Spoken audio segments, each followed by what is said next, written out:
Chapter 4.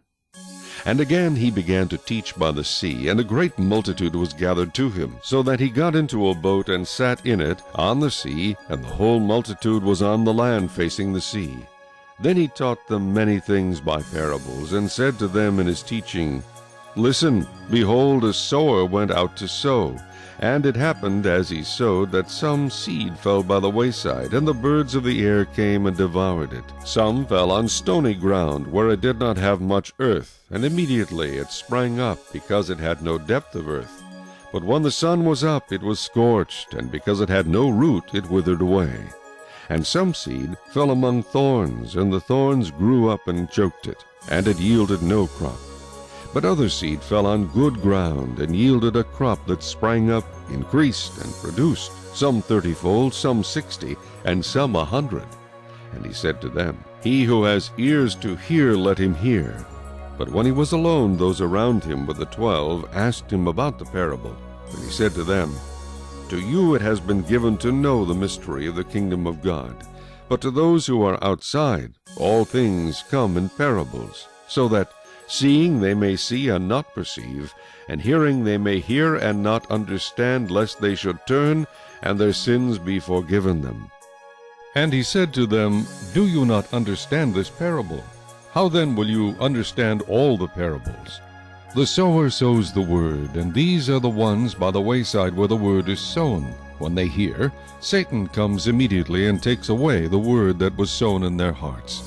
These likewise are the ones sown on stony ground, who, when they hear the word, immediately receive it with gladness. And they have no root in themselves, and so endure only for a time.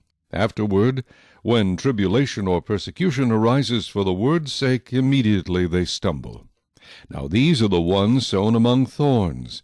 They are the ones who hear the word, and the cares of this world, the deceitfulness of riches, and the desires for other things, entering in, choke the word, and it becomes unfruitful. But these are the ones sown on good ground, those who hear the word, accept it, and bear fruit, some 30-fold, some 60, and some 100.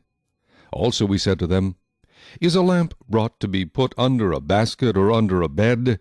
Is it not to be set on a lampstand? For there is nothing hidden which will not be revealed, nor has anything been kept secret, but that it should come to light. If anyone has ears to hear, let him hear. Then he said to them, Take heed what you hear. With the same measure you use, it will be measured to you, and to you who hear, more will be given. For whoever has, to him more will be given. But whoever does not have, even what he has, will be taken away from him. And he said, The kingdom of God is as if a man should scatter seed on the ground, and should sleep by night and rise by day, and the seed should sprout and grow. He himself does not know how.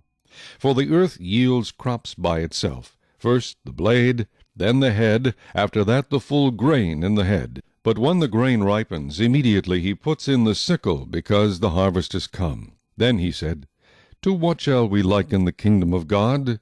Or with what parable shall we picture it? It is like a mustard seed, which, when it is sown on the ground, is smaller than all the seeds on earth.